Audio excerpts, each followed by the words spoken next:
Bonjour à tous, c'est Cédric Tessier, président et cofondateur de Finexcap, une société FinTech.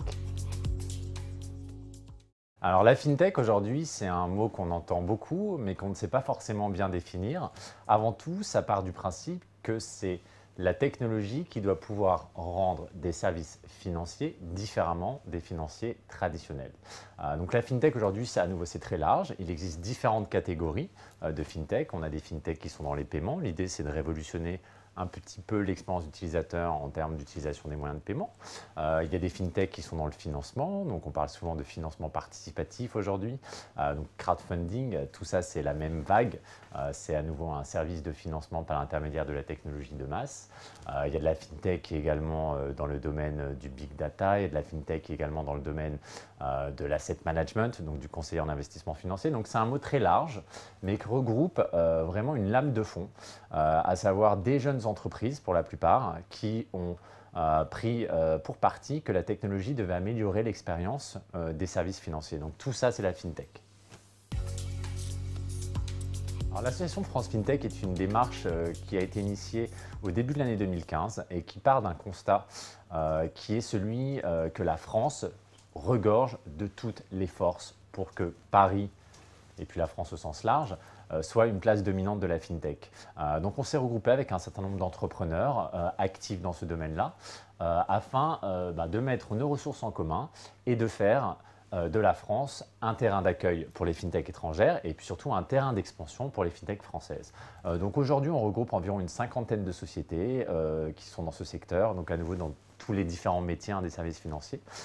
Et on agit ensemble afin de faire rayonner aussi bien auprès des pouvoirs publics que des régulateurs, que à la fin de la journée aussi nos utilisateurs, à savoir les entreprises et les particuliers, justement afin de démocratiser l'accès à ces nouveaux services. Donc c'est une démarche qui est assez récente, mais qui a déjà un fort écho, aussi bien au niveau national qu'international. Et on compte bien sur l'année 2016 pour que les jeunes entreprises FinTech membres de l'association puissent grandir avec les développements que nous mettons en commun. Les FinTech partent de plusieurs constats. Le premier constat, c'est que souvent, aujourd'hui, dans les services financiers traditionnels, l'intérêt de l'utilisateur final n'est pas au cœur du produit. Donc on part tous d'une révolution d'usage. Il est possible aujourd'hui, grâce à la technologie, d'appréhender un moyen de paiement, d'appréhender un moyen de financement, d'appréhender une plateforme d'investissement différemment. Donc ça change drastiquement par rapport aux services financiers innovants. Je peux parler de mon cas, Finexcap. L'idée, c'est de financer la trésorerie des entreprises sur Internet en quelques clics. D'ailleurs, une entreprise peut venir sur Finexcap et quelques minutes plus tard avoir une réponse sur un financement de trésorerie. Tout ça, c'est de la technologie à la fois dans le produit et également dans la décision ou non de financer l'entreprise. Donc ça, c'est vraiment le point principal. La deuxième chose qu'apporte la FinTech, en général, c'est de la transparence.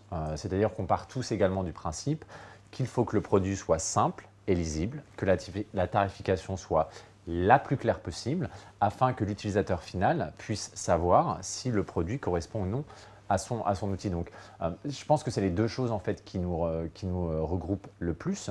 Et puis après, voilà, les FinTech apportent, je pense, également un vent nouveau sur les services financiers justement en essayant d'innover et de créer de nouveaux produits. Donc, chaque jour apparaissent de nouveaux produits sur ces différents secteurs. Il y a différentes manières de voir la FinTech. Il y a des entreprises qui se positionnent de manière frontale avec les acteurs traditionnels, puis des entreprises qui ne se positionnent pas de cette manière-là. De mon point de vue, et je pense que c'est également le point de vue de l'association France FinTech, dont je siège au bureau, il est clairement pas question de remplacer les banques et d'aller en concurrence vis-à-vis des banques. On est en train de défricher de nouveaux marchés. On est en train de créer de nouveaux modèles et de créer de nouveaux clients futurs pour les services financiers. Donc on n'est pas du tout en concurrence. On est sur des plates-bandes qui peuvent parfois être communes et on peut avoir des utilisateurs qui peuvent avoir un choix à faire. Mais pour la grande majorité des cas, ce n'est pas le cas. Donc Crédit Agricole, clairement, de par son positionnement sur les FinTech, a toute vocation à jouer un rôle majeur dans le développement de ces entreprises afin qu'elles deviennent des petites, des moyennes et des grandes pousses. Donc on compte bien sur le soutien des Crédit Agricole.